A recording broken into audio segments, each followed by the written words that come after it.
एक नया इतिहास लिखेंगे। साथियों नमस्ते, मैं हूं ज्ञानेश वाकुड़कर। आप देख रहे हैं लोक जागर इंडिया चैनल और आज हम खुल्लम खुल्ला बात करेंगे एक अलग विषय पर। बड़ा ही जबरदस्त घमासान चल रहा है। उधर बिहार में बहुत बड़ी रैली हो गई है, जनता सड़कों पे उतर आई है। पूरे देश में राहुल गांधी के प्रति माहौल बन रहा है, राहुल गांधी के प्रति सहानुभूति है और उन्होंने जो बम फोड़ा है बोगस वोट लिस्ट का, बोगस वोटिंग का, एक घर में 200, 250, 300 वोटर की यादी देकर राहुल गांधी ने खुद होके, जहां फोटो नहीं थे, कुछ फोटो ऐसे थे जो बोगस वोटर थे, उनके फोटो ऐसे के दिख भी नहीं सकते, दूरबीन से देखे तो भी नहीं दिखेंगे। तो ये सब राहुल गांधी ने फैक्ट्स एंड फिगर देकर चुनाव आयोग को तो पहले कई दिन तक कोमा में ढकेल दिया है। उपराष्ट्रपति का चुनाव जो है उसमें बीजेपी के मतलब मोदी गैंग का हारना बहुत तय है, करीब करीब तय है। आरएसएस ने भी कमर कस ली है। उनमें अगर एडजस्टमेंट नहीं होता है और पैचअप नहीं होता है तो मोदी शाह को तो घर जाना ही पड़ेगा, ऐसा लग रहा है। आरएसएस ने भी अपने लोगों की मीटिंग बुलाई थी, हाई लेवल मीटिंग बुलाई, मिनिस्टर लोगों को भी बुलाया, कुछ सांसदों को भी बुलाया, मेरे ख्याल से गुप्त मंत्रणाएं भी चल रही है और किसी भी कीमत में मोदी शाह का पार्सल वापस भेजने की तैयारियां चल रही है। और अगर ये नहीं होता है और इस समय में भी अगर ये गच्चा खा जाते हैं, जो बेवकूफी इन्होंने मोदी को राष्ट्रीय प्रचार प्रमुख बनाने के समय में की, उनके दबाव में आकर संजय जोशी को हटाने का काम किया, वो गलती अगर फिर से दोबारा करते हैं तो ये समझ लीजिए कि अगला कदम मोदी शाह का यही होगा कि आरएसएस को तोड़ दिया जाए या मोहन भागवत को हटा दिया जाए। और उसके लिए कई मामले, फाइनेंशियल मामले भी हो सकते हैं। आरएसएस में बंदी का जैसा भी कोई कदम उठाया जा सकता है और कई कार्यालय है आरएसएस के, वो अलग अलग नामों से होंगे, आरएसएस के नाम से नहीं होंगे, इसमें कोई शक नहीं है। मगर वहां पे जो आर्थिक गड़बड़ियां है तो उन आधार पे मोहन भागवत को भी जेल में डाल दिया जा सकता है और जो भागवत का समर्थन करेंगे संजय जोशी को भी जेल में डाल दिया जा सकता है और भी लोगों को जेल में जाने की नौबत आ सकती है। बहुत खतरनाक माहौल इस देश में बन रहा है और वो सिर्फ दो लोगों को खुद को बचाने की कोशिश का एक हिस्सा है, मोदी शाह। अगर यहाँ से मोदी और शाह हट जाते हैं सत्ता से तो इनका जेल जाना तय है। और ईमानदारी से अगर इनके फास्ट ट्रैक कोर्ट में केसेस चलाई जाए, खटले चलाए जाए तो इन लोगों को फांसी के फंदे तक भी पहुंचाया जा सकता है। स्ट्रांग विल पावर के साथ में आया हुआ एक नेता हमें चाहिए और वो सारे देश की इच्छा है। जैसे हिटलर को आत्महत्या करने की नौबत आ गई थी, हमारे देश के हिटलर को भी, ये डबल हिटलर को भी आत्महत्या तो करेंगे नहीं क्योंकि ये वो वैसे कैसे है, शर्म नाम की कोई चीज इनको है नहीं, लेकिन देश में जो माहौल बन रहा है, बदल रहा है। आज हम बात करेंगे चुनाव आयोग के मामले में जो राहुल गांधी ने आरोप लगाए हैं। तो चुनाव आयोग ये जो ज्ञानेंद्र कुमार है वो आ गए, ज्ञानेश कुमार है या ज्ञानेंद्र कुमार है तो वो आ गए और बोले कि एफिडेविट दे दो। भाई एफिडेविट क्यों दे? ये देश खुला मामला है, खुला मामला है। और राहुल गांधी ने तो बोल दिया है कि मैंने संसद में ही या सांसद की शपथ लेते समय ही एफिडेविट कर दिया है, मैंने शपथ पत्र दिया है। वो विरोधी पक्ष के नेता है और उन्होंने संसद में बोला है, बाहर भी बोला है, तो उनको फिर से ये कौन होता है टिको जिराव? इसे घर की कोई प्रॉपर्टी है? राहुल गांधी ने जो सवाल किए कि एक घर में 200 वोटर्स कैसे, क्या ये फोटो बोगस कैसे, क्या एक वोटर का 4, 10 जगह पे नाम कैसे, यही सवाल किए ना। तो इसमें शर्माने की क्या बात है? अगर झूठ है तो झूठ बोल दो, सही यादी दे दो, लिस्ट दे दो ना, क्यों छुपाते हो? चुनाव आयोग के सामने, चुनाव आयोग के मामले मुंह पर जो सवाल है, भाई आप 45 दिन में डाटा क्यों डिलीट कर देते हो? जो वोटिंग होता है तो उसका जो डाटा है 45 दिन में क्यों हटा देते हो? तुम्हारे बाप का कुछ जाता है क्या? तुम्हारे बाप के घर से पैसे जाते हैं? कौन समझते हो? देश के मालिक समझते हो तुमको? ये ज्ञानेंद्र कुमार जो है या चुनाव आयुक्त वगैरह जो बाकी सब उनकी टीम है, उनका जो गैंग है, ये इन्होंने चुनाव आयोग को एक कोठा बना दिया है। भारतीय जनता पार्टी का, भारतीय जनता पार्टी का एक कोठा बना दिया है। कोठा जहां पे जानवर, कोठे के दो मतलब है। एक मतलब तो यह है कि जानवरों को बांधा जाता है गांव में, उसमें कोठा बोलते हैं। तो ऐसा कोठा बोले, जानवरों से भी बदतर है ये लोग। और किस तरीके का और दूसरा क्या अर्थ है आप समझ लीजिए। लेकिन मुझे राहुल गांधी ने भाई पूछा है कि आपको 180 200 लोगों के एक ही एड्रेस कैसे हो सकते हैं, एक बाप के 40 50 बेटे कैसे हो सकते हैं, तो इसकी इंक्वायरी करो ना, आप लिस्ट दे दो ना। वो जो कोई ठाकुर है, बीजेपी का ठाकुर है जो मंत्री था, उसके पास में 3 मतदार क्षेत्रों की यादी चली जाती है, 6 दिन में वो एनालिसिस करके वो बोल देता है कि अमेठी में भी एक घर में 200 लोगों के या 165 लोगों के नाम है एक घर में।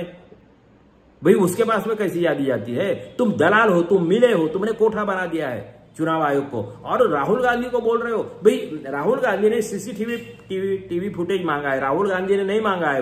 वो इस देश के 100 सांसद वाले विरोधी पार्टी के नेता ने मांगा है, लीडर ऑफ अपोजिशन ने मांगा है। उनको कोई शौक नहीं तुम्हारे घर के फोटो देखने की या लोगों की फोटो देखने की शौक नहीं है। ये सीसीटीवी फुटेज क्यों होता है? कि कोई धांधली हुई है क्या? वो इंदौर के चुनाव में, महापौर के चुनाव में कैसी धांधली की है वो जो था ना कोई, उसको क्यों नहीं आपने सजा दी? उसको क्यों नहीं जेल भेज दिया? क्यों नहीं उसको उम्र कैद जैसी गंभीर जो भी या मैक्सिमम जो भी प्रोविजन होंगी वो क्यों नहीं उसको जेल में भेजा? सुप्रीम कोर्ट ने भेजना चाहिए था, चुनाव आयोग ने भेजना चाहिए था। चुनाव आयोग ये धंधे जो करता है मोदी शाह के इशारे पे करता है, इसमें कोई शक नहीं है। डायरेक्ट मोदी नहीं बोलते होंगे, मगर उनका है ना शार्प शूटर। ये गैंगस्टर लोग हैं, इनके पास में कितने शार्प शूटर है, कितने गैंगस्टर्स है। जज लोया का क्या हुआ है? तो कहने का मतलब क्या है कि राहुल गांधी ने क्या मांगा? लिस्ट ही मांगी। लिस्ट क्यों नहीं दे देते? भाई पैसे ले। अरे भैया इस चुनाव में मैंने भी चुनाव लड़े हैं और इस देश में कानून भी है कि चुनाव आयोग को लिस्ट सप्लाई करना ही चाहिए मान्यता प्राप्त पार्टियों को, जो रिकॉग्नाइज पार्टी है। कांग्रेस तो देश की नंबर 2 की पार्टी है मेरे भाई, तो उसको तो देना ही पड़ेगा आपको। क्यों नहीं दोगे? तुम लिस्ट नहीं दोगे। उनको ऐसे ही ये करते हैं कि तुम्हारे माँ बेटी के फोटो मांग रहे हैं क्या वो राहुल गांधी? और चुनाव आयोग का जो आयुक्त है वो बोलता है कि हम वीडियो फुटेज नहीं देंगे, वो प्राइवेसी का मामला है, किसी के माँ बेटी के फोटो हम नहीं दे सकते। तुम्हारी माँ भी बेटी को के मांगे है, किसी के भी माँ बेटियों के फोटो नहीं मांगे है राहुल गांधी ने। और फिर जो वीडियो लेते हो तो काय के लिए लेते हो? तुम अपने शौक के लिए लेते हो, तुम्हारे घर की बात है। तुम क्यों देखते हो? तुम कौन हो हमारे घर के?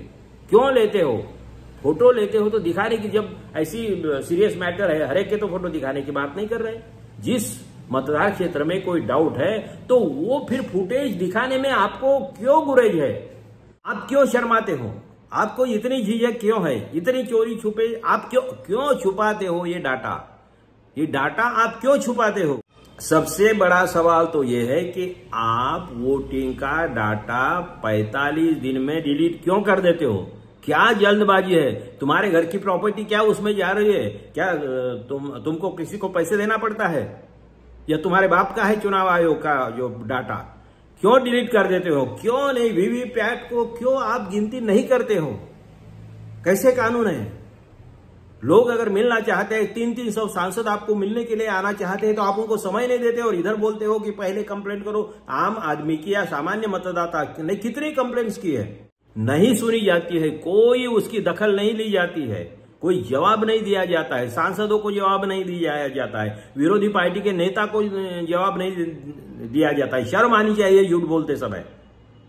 जनतंत्र के हत्यारे हो आप लोग, गोडसे से भी भयंकर हो, गोडसे से भी भयंकर हो, जनतंत्र का चीरहरण करने वाले आप लोग हो, दुर्योधन दुशासन की औलाद हो आप लोग। और ऐसे इसमें राहुल गांधी लड़ रहे हैं तो पूरा देश उनके साथ में जाएगा। देखिए हिटलर ने एक आत्महत्या की थी, अब उनके चेले चपाटे को भी आत्महत्या करने की नौबत आएगी, समझ लीजिए। देश छोड़ के भागना पड़ेगा, जैसा श्रीलंका में हुआ था ना, कई मंत्रियों की गाड़ियां लोगों ने पानी में ढकल दी, किसी को आग लगा दी प्राइवेट। ये तो नहीं होना चाहिए हमारे देश में। ये बुद्ध को मानने वाला देश है, गांधी का देश है, ऐसा नहीं होना चाहिए। कॉन्स्टिट्यूशन के मुताबिक होना चाहिए। मगर आप कोठा क्यों चलाते हो? आप कोठे पे बैठे जैसे ये चुनाव आयुक्त क्यों ऐसा बर्ताव करते हो? भाई शर्म आनी चाहिए आपको। मैं निषेध करता हूं चुनाव आयोग का। ये ज्ञानेश कुमार वगैरह जो या ज्ञानेंद्र कुमार जो भी है, ये अपनी दलाली बंद करे, ये भड़वागिरी बंद करे। फोटो मांग रहे तो फोटो देने में आपको क्या हर्ज है?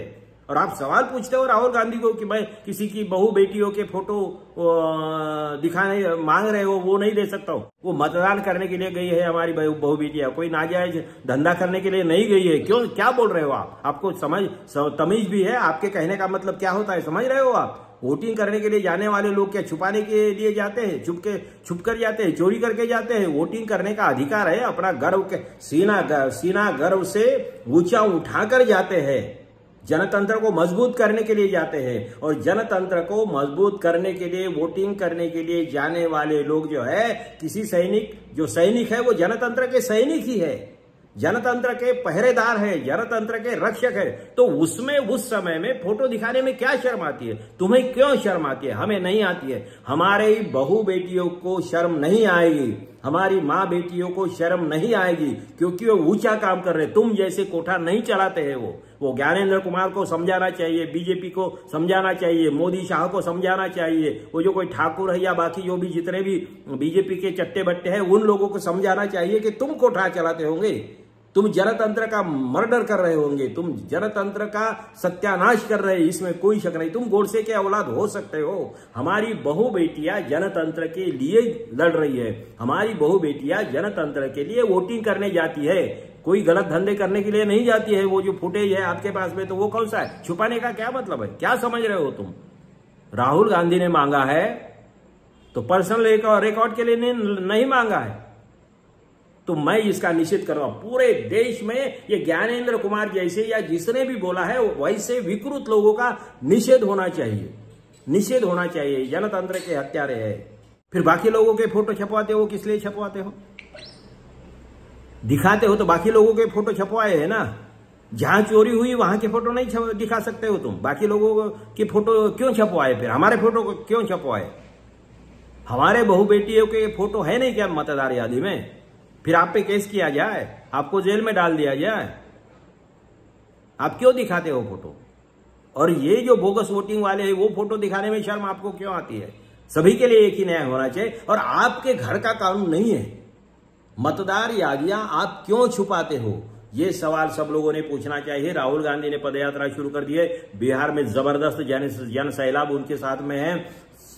बीजेपी और आरएसएस में झगड़े शुरू हो गए हैं। मोदी शाह को जाना ही है। ये जो तानाशाह कर्मचारी है, इन लोगों को सावधान रहने की जरूरत है। सावधान हो जाओ, अब तो सुधर जाओ, नहीं तो जूते से मारेंगे लोग तुमको। मैं हिंसा का समर्थन नहीं करता हूं, लेकिन लोग जैसे हमारे कवाड़े नाम के कोई है दलाल नेता, उनको लोगों ने वोटिंग किया, नहीं बोलने दिया एक सभा में। ये सब होगा, हर जगह पे होगा। लोग आपको भगा कर मारेंगे, पीटेंगे। ये नहीं होना चाहिए, नहीं होना चाहिए। इसकी जिम्मेदारी आपकी है। सबसे पहले आप लोगों को इस तरीके से परेशान मत करो, इस तरीके से मत सताओ, इस तरीके से गुस्सा मत दिलाओ कि वो पत्थर उठाने पे मजबूर हो जाए। तो आज के लिए बस इतना ही लिस्ट दे दो। मैं चुनाव आयोग से ज्ञानेंद्र कुमार जैसे वो सूरज पूरब से उगता है, पश्चिम से नहीं, ये डायलॉगबाजी मत करो यार। अपना काम करो, तमीज से बात करो, अकल से बात करो, दलाली मत करो। तुम देश का नमक खाते हो। जनतंत्र के लिए तुमको वहां बिठाया है, दलालों ने बिठाया है, तो वैसी दलाली मत करो। अनवरत सरकार को समर्थन मत करो। देश में बहुत बड़ा माहौल बन रहा है इन चोरों के खिलाफ। तो वोट चोरी के मामले में ये चुनाव आयोग डेफिनेटली है। चाहे तो हमें जेल में डाल दो, फांसी पे चढ़ा दो, गोली मार दो, जो भी करना है कर दो यार, देख लेंगे एक बार। 47 के पहले भी लोगों ने आजादी के लिए जान गंवाई है। हम लोग भी तैयार है, कोई फिक्र नहीं है। कई लोग आएंगे रास्ते पे, तुम्हारे कुत्ते जैसी हालत हो जाएंगी तुम्हारी। जिधर जिधर भागोगे उधर से लोग घेरेंगे तुमको। ये बुद्ध का देश है, गांधी का देश है, मगर भगत सिंह का भी देश है, शिवाजी का भी देश है, राणा प्रताप का भी देश है। ये ध्यान में रखो। ज्ञानेंद्र कुमार अपनी औकात में रहो। तुम इस देश के मालिक नहीं हो। चुनाव आयुक्त बोले तो देश की मालिक समझ रहे हो तुम। शर्म नहीं आती? कुछ भी बात करते हो, बकवास करते हो। बीजेपी ने जो भी तुमको चिट्ठी दे दी वही पढ़ोगे तुम, वही पढ़ोगे तुम। मैं इसका निषेध करता हूं। सारे देश में इसका निषेध होना चाहिए और इनको इनकी औकात दिखानी चाहिए। इसीलिए आप तैयार रहिए, आप देखते रहिए लोक जागर इंडिया चैनल। लाइक करिए, शेयर करिए, सब्सक्राइब करिए। धन्यवाद। आने वाला कल है, यही मेरे देश का कल है। एक नया इतिहास लिखेंगे।